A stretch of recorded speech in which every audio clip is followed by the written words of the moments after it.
ଝରକା ବାଟ ଦେଇ ଚାହିଁଥିଲେ ଆକାଶ। ଲମ୍ବି ଥିଲା ବର୍ଷାର ଧାରା।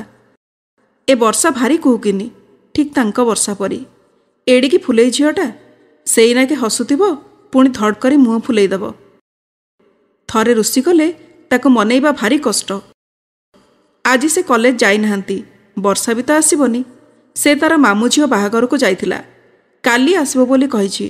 ମେସ୍ରେ ଆଜି କେହି ନାହାନ୍ତି, ଏକୁଟିଆ ରୋଷେଇ କରିବାକୁ ବୋର୍ ଲାଗୁଛି। ଦ୍ୱିପହରେ କ'ଣ ଦିଟା ଖାଇଦେଲେ ହେଲା। ଆଜି ଖାଲି ବର୍ଷାକୁ ଚାହିଁ ବର୍ଷା କଥା ଭାବିବାକୁ ମନସ୍ଥ କରିନେଲେ ଆକାଶ। ଝରକାକୁ ଚାହିଁ ଚାହିଁ କେତେବେଳେ ଛାଇନିଦ ଲାଗିଯାଇଛି।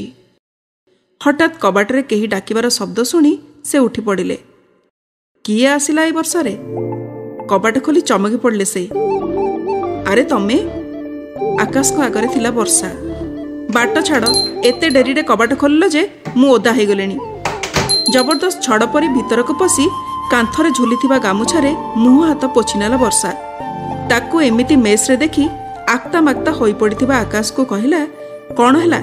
ତମକୁ ଏମିତି ସରପ୍ରାଇଜ୍ ଦେବି ବୋଲି ଆଜି କଲେଜ ପଳେଇ ଆସିଲି। ତମେ କାହିଁକି ଯାଇନଥିଲ? ସେଇଥିପାଇଁ ମୁଁ ତମକୁ ଦେଖିବାକୁ ପଳେଇ ଆସିଲି।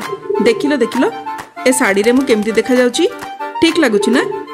କହୁ କହୁ ଓଦା କାନିଟା ଆଗକୁ ଟାଣି ଆଣିଥିଲା ବର୍ଷା। ଭିଜି ଯାଇଥିବା କାନିରୁ କେଇ ଟୋପା ପାଣି ଭିଜାଇ ଦେଇଥିଲା ଆକାଶର ମୁହଁ ଆଉ ମନକୁ। ସେ କ'ଣ କହିବ ବୋଲି ଭାବୁଥିଲା ବେଳେ ଉତ୍ତର ନ ପାଇ ମୁହଁ ମୋଡ଼ି ବର୍ଷା ରୋଷେଇ ଘରକୁ ଚାଲି ଯାଇଥିଲା ଚା କରିବା ପାଇଁ। ସେପଟୁ ଚିତ୍କାର କରୁଥିଲା, ଆରେ ତମ ଲାଇଟରଟା ଜଳୁନି, ଦିଆସିଲି ଦେଲ।